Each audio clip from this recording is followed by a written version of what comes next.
आज हम लोग इस वीडियो में देखेंगे हमारा इतिहास और नागरिक जीवनी एक अच्छा आर्ट की पुस्तक है। तो इसमें आज हम लोग नागरिक शास्त्र देखेंगे। नागरिक शास्त्र में पाठ 5 दिव्यांगता यानी कारण एवं बचाव। ये दिव्यांगता के क्या कारण हो सकते हैं, उनसे कैसे बचा जा सकता है, इसके विषय में हम इस पाठ में जानेंगे और इसके विषय में बात करेंगे। तो सबसे पहले हम इस पाठ को पढ़ेंगे, इसको समझेंगे, इसके बाद हम वीडियो के अंत में इसके अभ्यास प्रश्न को देखेंगे। तो आइए हम पाठ को पढ़ते हैं। इसे आपको ध्यान से सुनना है जिससे कि आप इसके अभ्यास प्रश्न आसानी से हल कर सकें। तो देखते हैं, आपने अपने घर, गांव तथा समाज में ऐसे लोगों को देखा होगा जो लाठी का सहारा लेकर या दूसरों का हाथ पकड़कर चलते हैं, कम या बिल्कुल नहीं सुनते तथा मुंह से बोल नहीं पाते, पैरों से चल नहीं पाते तथा हाथों से काम नहीं कर पाते हैं। ऐसे लोग जिन्हें सुनने, बोलने, देखने तथा चलने में कठिनाई महसूस होती है, उन्हें क्या कहते हैं? दिव्यांग कहा जाता है। दिव्यांगता या अक्षमता की सामान्यतः 4 श्रेणियां होती हैं। नंबर 1 श्रवण संबंधित अक्षमता, नंबर 2 होता है दृष्टि संबंधी अक्षमता, और नंबर 3 है अस्थि संबंधी अक्षमता, और नंबर 4 है मानसिक अक्षमता। अब लेकिन क्या आप बता सकते हैं कि ये शारीरिक अक्षमताएं लोगों में कैसे आ जाती हैं? वास्तव में ये शारीरिक अक्षमताएं चाहे दृष्टि संबंधी हो या मानसिक या अस्थि संबंधी हो, हमें मुख्यतः 2 तरह से प्राप्त होती हैं। नंबर 1 जन्मजात और नंबर 2 जन्म के उपरांत। फिर आगे आता है जन्मजात दिव्यांगता क्या होता है। तो अब इसके पहले ये थोड़ा सा दिया गया है, कुछ जानकारी दी गई है कि जिन बच्चों को हम पहले दिव्यांग कहते थे उन्हें अब विशेष आवश्यकता वाले बच्चे कहते हैं। ये बच्चे अपनी उम्र के अन्य बच्चों के समान ही हैं, केवल इनकी आवश्यकताएं ही दूसरे बच्चों से अलग हैं। सभी बच्चों को एक समान शिक्षा का बुनियादी अधिकार है। इन बच्चों को हमारी सहानुभूति या दया की कोई आवश्यकता नहीं है। इन बच्चों को केवल हमारे सहयोग और प्रेम की आवश्यकता है। इसके बाद हम देखेंगे जन्मजात दिव्यांगता क्या है। और जन्मजात दिव्यांगता का आशय गर्भस्थ शिशु में शारीरिक दोष आ जाना है। आपने सुना या देखा होगा कि कुछ बच्चे जन्मांध, लकवाग्रस्त, मंदबुद्धि तथा अन्य शारीरिक दोष के साथ जन्म लेते हैं। ऐसे बच्चे जन्मजात दिव्यांग की श्रेणी में आते हैं। अब इनके कारण और क्या बचाव हैं। जन्मजात दिव्यांगता के मुख्यतः कई कारण हैं। नंबर 1 कभी कभी दिव्यांगता आनुवंशिक कारणों से होती है, परंतु ऐसा कम ही होता है। नंबर 2 आता है कि अगला बिंदु दिया गया है कि गर्भवती माता को उचित मात्रा में विटामिन युक्त भोजन न मिलना, ये कारण में दिए गए हैं, तथा कुपोषण भी इसके कारण हैं। ऐसी स्थिति में संतुलित आहार तथा जरूरी विटामिन युक्त भोजन तथा उचित खाद्य पदार्थों द्वारा कम वजन, कमजोर दृष्टि तथा लकवाग्रस्त शिशु के जन्म की संभावना को कम किया जा सकता है। गर्भवती माता को अपने स्वास्थ्य पर विशेष ध्यान देना चाहिए तथा जरूरी सावधानी रखनी चाहिए। अब इसके बाद आता है, इसके बाद कुछ बातें दी गई हैं कि हमारे बीच कुछ ऐसे बच्चे भी होते हैं जिनका मानसिक विकास उनकी उम्र के हिसाब से कम होता है। यानी मानसिक विकास उम्र के हिसाब से, उम्र तो बढ़ती है लेकिन उनका मानसिक विकास उम्र के हिसाब से नहीं हो पाता है। ऐसे बच्चों में भी सीखने, समझने और कुछ करने की लगन होती है। हमें इन बच्चों के प्रति कोई पूर्वाग्रह नहीं रखना चाहिए। हमें इनसे स्नेह और सहयोग, मतलब इनसे जो है स्नेह और सहयोग करना चाहिए इनका। अब जन्म के बाद दिव्यांगता। तो जन्म के बाद दिव्यांगता की 4 श्रेणियां होती हैं। नंबर 1 दृष्टि दोष, आँखों से कम या बिल्कुल न दिखाई देना। नंबर 2 है श्रवण दोष, कानों से सुनाई न पड़ना। नंबर 3 है मूक बधिर, ऐसे लोग जो बोल नहीं पाते हैं, वे प्रायः सुन भी नहीं पाते हैं। और नंबर 4 है शारीरिक रूप से अक्षम, यानी शारीरिक रूप से अक्षम, ऐसे लोग जो पाँव से चलने तथा हाथ से कार्य करने में असमर्थ हैं या कठिनाई महसूस करते हैं। अब इसके कारण एवं बचाव दिए गए हैं। देश में इस समय दिव्यांग लोगों की संख्या लगभग 2% है। मशीनों, यंत्रों, औजारों से अधिक प्रयोग, यानी जो दिया गया है, कारण दिए गए हैं कि क्या कारण है दिव्यांगता के। तो देश में इस समय दिव्यांग लोगों की संख्या लगभग 2% है। मशीनों, इसका कारण दिया गया कि मशीनों, यंत्रों, औजारों के अधिक प्रयोग तथा उससे हुई दुर्घटनाओं ने जन्म के बाद की दिव्यांगता को अधिक बढ़ा दिया है। लोग कारखानों में काम करते रहते हैं, दिव्यांग हो जाते हैं, या औजार से कोई औजार का प्रयोग कर रहा है उससे दिव्यांगता आ जाती है, कोई अंग खराब हो जाता है, कट जाता है। इनमें सबसे अधिक संख्या शारीरिक रूप से अक्षम व्यक्तियों की तथा सबसे कम संख्या दृष्टिहीन व्यक्तियों की है। इस दिव्यांगता का मुख्य कारण कौन कौन से हैं वो दिए गए हैं, इनको हम ध्यान से सुनते हैं। पहला बिंदु दिया गया है कि प्राकृतिक आपदाएं जैसे चक्रवात है, भूस्खलन है, भूकंप, ज्वालामुखी विस्फोट आदि के द्वारा बहुत से लोग शारीरिक रूप से अक्षम हो जाते हैं। अतः भूकंप रोधी मकान बनाए जाए, नदियों, ज्वालामुखी क्षेत्रों, समुद्र तटों आदि से समुचित दूरी पर मकान बनवाए जाएं। अब आगे आता है, दूसरी बात आती है कि यातायात नियमों की अवहेलना से भी दिव्यांगता बढ़ी है, यानी यातायात नियमों का पालन नहीं करने से भी दिव्यांगता बढ़ी है। आए दिन सड़क या रेल दुर्घटनाएं होती रहती हैं। इन दुर्घटनाओं में तमाम लोग शारीरिक रूप से अक्षम हो जाते हैं। यातायात संबंधी असावधानी तथा सड़क पर चलने के नियमों की जानकारी न होना भी दुर्घटनाओं का सबसे बड़ा कारण है। प्रतिदिन वाहन एक दूसरे से टकरा रहे हैं, जिनसे बहुत से लोग घायल और अक्षम हैं। अतः इससे बचने के लिए सड़क पर चलने के नियमों की जानकारी आवश्यक है। वाहन चलाने में नियमों का पालन तथा सावधानी ही दुर्घटना से बचाव का प्रमुख उपाय है। अगला बिंदु दिया गया है, देश में स्वास्थ्य सेवाओं के समुचित विस्तार न होने से समय पर स्वास्थ्य सेवाएं उपलब्ध नहीं हो पाती। ऐसी स्थिति में भी लोगों को कठिनाइयों का सामना करना पड़ता है।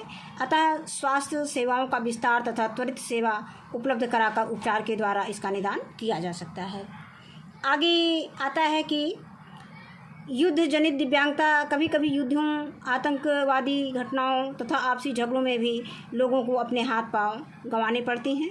सौहार्दपूर्ण वातावरण एवं भाईचारे द्वारा इसमें कमी की जा सकती है। साथ ही कड़ी चौकसी तथा आतंकवादी हमलों जैसे घटनाओं से भी इनमें भी कमी की जा सकती है। यह अगला बिंदु दिया गया है कि यह यंत्रों तथा मशीनों का युग है। प्रत्येक कार्य में मशीनों और औजारों का प्रयोग बढ़ गया है, चाहे वे कल कारखाने की मशीनें हों या खेती आदि में प्रयोग की जाने वाली मशीनें हों। इनके सफल संचालन और प्रयोग न कर पाने से भी निःशक्तता में वृद्धि हो रही है। अतः ज़रूरत इस बात की है कि हम देश के नागरिकों में ऐसी दक्षता और कुशलता पैदा करें जिससे वे सावधानीपूर्वक मशीनों का संचालन कर सकें और अपने को अक्षम होने से बचा सकें। अब इसके बाद आता है हमारा क्या दायित्व है। निःशक्त लोगों के प्रति समाज का दृष्टिकोण अब बदला है। उन्हें पहले एक अभिशाप के रूप में देखा जाता था, किंतु अब ऐसा नहीं है। आज दिव्यांग लोगों ने अधिकांश क्षेत्रों में सफलता पाई है और उन्होंने दूसरों को भी सहारा देना शुरू कर दिया है। इनमें यदि एक अक्षमता है तो अनेक क्षमताएं भी हैं। ऐसा देखा गया है कि शारीरिक रूप से निःशक्त व्यक्ति मानसिक रूप से अधिक सक्रिय एवं क्रियाशील होते हैं। नहीं, जो शारीरिक रूप से निःशक्त होते हैं, अक्षम होते हैं, लेकिन वो मानसिक रूप से अधिक सक्रिय होते हैं, क्रियाशील होते हैं। अतः हमारा यह दायित्व है कि उनमें निहित क्षमताओं को पहचान कर उन्हें विकसित करने के लिए प्रोत्साहित करें। जहाँ दिव्यांगजनों के प्रति समाज की सोच में बदलाव आया है, वहीं इन व्यक्तियों में चेतना का संचार हुआ है। इनमें आत्मबल तथा उत्साह जगा है कि हम भी समाज के महत्वपूर्ण अंग हैं और हमारा भी समाज और राष्ट्र के विकास में महत्वपूर्ण योगदान है। सबके साथ सहभागिता ने उनमें उत्साह का संचार किया है। इसका कारण सरकारी सुविधाएं, समान अवसर और सम्मान का मिलना और समाज के दृष्टिकोण में बदलाव आना है। समाज का दायित्व है कि दिव्यांगजनों को भी सभी स्तरों पर स्वस्थ सामाजिक संबंध स्थापित करने का अवसर दिया जाए। अब इसमें कुछ बिंदु दिए गए हैं। अब जैसे इसमें ये एक दिव्यांग बालिका को दिखाया गया है जो चलने फिरने में असमर्थ है, वो पेंटिंग कर रही है, एक उदाहरण दिया गया है। अब कुछ इसमें बिंदु दिए गए हैं। पहला बिंदु यह गया है कि सामाजिक, सांस्कृतिक एवं अन्य गतिविधियों में समान रूप से भाग लेने पर परस्पर अलगाव तथा दूरी कम होगी तथा एक दूसरे के पास आने की संभावनाएं बढ़ेंगी। इसके बाद दूसरा बिंदु दिया गया है कि समान शैक्षिक अवसर प्राप्त कराने तथा उनके योग्य रोजगार उपलब्ध कराने से समाज के अन्य सदस्यों की भांति ये भी जीवन के विविध क्षेत्रों में प्रगति कर सकेंगे। अगला बिंदु दिया गया है कि इन्हें सम्मान देकर इनके साथ अपनापन का व्यवहार करके हम उन्हें महसूस करा सकेंगे कि वे भी समाज के अंग हैं, जिससे वे सामाजिक रूप से एक दूसरे के साथ मिलकर कार्य कर सकते हैं। अगला बिंदु दिया गया है कि इनके प्रति भेदभाव के विचार को निकालकर अनुकूल तथा सकारात्मक सोच उत्पन्न करने से वे समाज की मुख्य धारा से जुड़ सकेंगे और विकास पथ पर अग्रसर हो सकेंगे। घर, परिवार तथा समाज का दायित्व है कि वह प्रत्येक स्तर पर उन्हें प्यार, लगाव, समानता तथा सम्मान दे, उनके साथ बातचीत करें, स्नेहपूर्ण व्यवहार करें तथा उनके साथ भी हम वही व्यवहार करें जो हम दूसरों से चाहते हैं।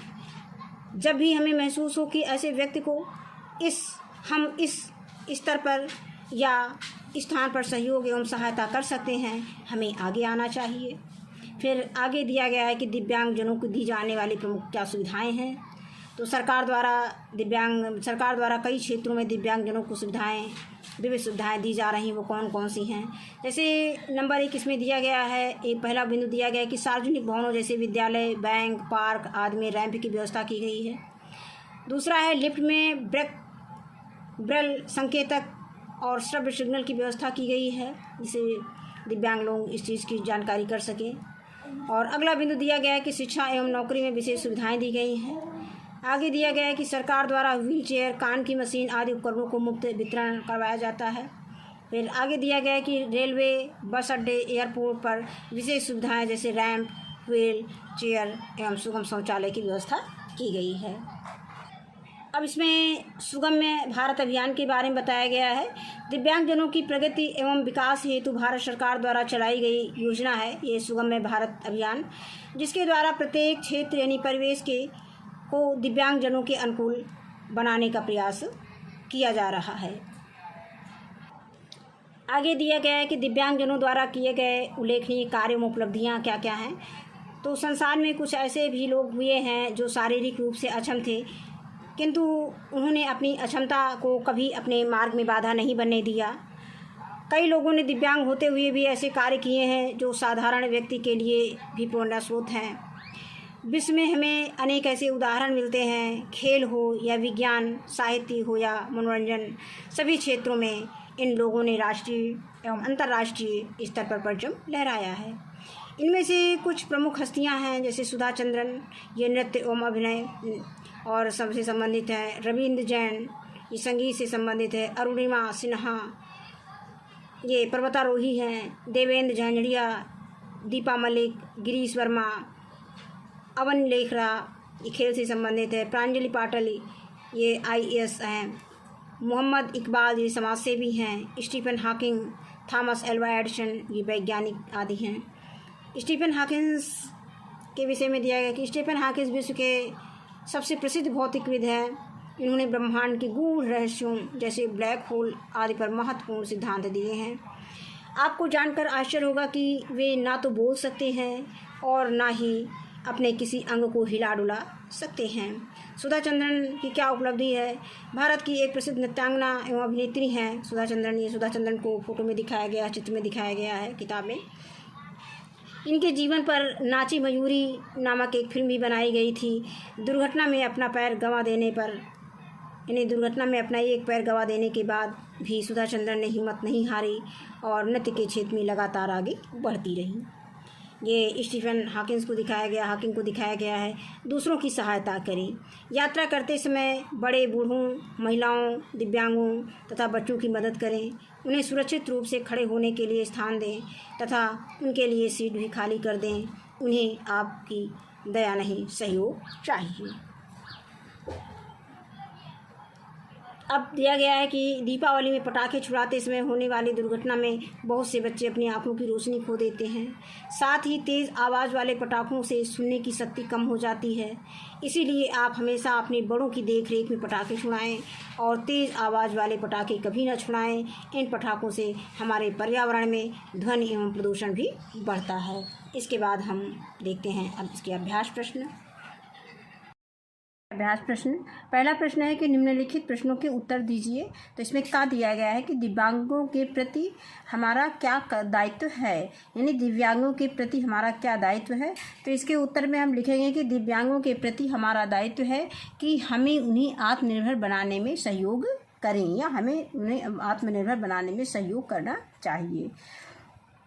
और खा है कि दिव्यांगता के कारणों पर प्रकाश डालिए। तो इसके उत्तर में लिखेंगे कि दिव्यांगता के निम्नलिखित कारण हैं। नंबर 1, जन्मजात दिव्यांगता का कारण अनुवांशिकी और गर्भस्थ माता को संतुलित भोजन का न मिलना व कुपोषण है। दूसरा है रेल सड़क दुर्घटनाएं। और नंबर 3 है यातायात संबंधी असावधानी एवं सड़क नियमों की जानकारी ना होना, इसकी वजह से भी दिव्यांगता ये जो है होती है। और अगला दिया है नंबर 4 में हम लिख सकते हैं कि प्राकृतिक आपदाएं जैसे चक्रवात, भूकंप, बाढ़, आंधी आदि। और नंबर 5 है मशीनों व यंत्रों का कुशल संचालन न करना। और नंबर 6 है आपसी व सांप्रदायिक झगड़े। और नंबर 7 है युद्ध जनित विकलांगता आदि। अब इसके बाद अगला प्रश्न दिया गया है कि दिव्यांगजनों को सरकार द्वारा मिलने वाली प्रमुख सुविधाओं के बारे में लिखिए। तो दिव्यांगजनों को सरकार द्वारा मिलने वाली प्रमुख सुविधाएं निम्नलिखित हैं। इसको हम टेक्स्ट बुक में देख लेते हैं इसका उत्तर। इसमें हम लिखेंगे कि नंबर 1, सार्वजनिक भवनों जैसे विद्यालय, बैंक, पार्क आदि में रैंप की व्यवस्था। नंबर 2, लिफ्ट में ब्रेल संकेतक और श्रव्य सिग्नल की व्यवस्था। और नंबर 3 है शिक्षा एवं नौकरी में विशेष सुविधाएं।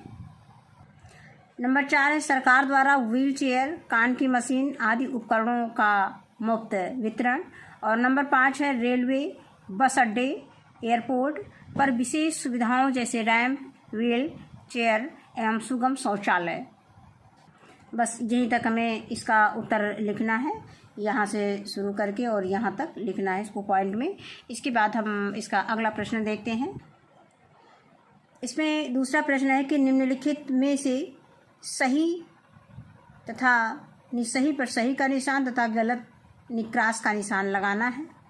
तो पहला वाक्य दिया गया है, पहला कथन दिया गया है कि स्टीफन हॉकिंग एक प्रसिद्ध सितार वादक हैं। तो ये गलत है, इसमें हम गलत का निशान क्रॉस कर देंगे। अब आगे आता है कि दिव्यांगजनों के साथ समानता एवं सम्मान का व्यवहार करना चाहिए, ये सही है, इसमें सही का निशान लगा देंगे। अगला है कि सुगम्य भारत अभियान दिव्यांगों के लिए चलाई गई योजना है, ये भी सही है। तो यहीं पर हमारा जो है अभ्यास, यही पाठ हमारा यहीं पे समाप्त होता है। इस वीडियो में बस इतना ही। वीडियो देखने के लिए बहुत बहुत धन्यवाद।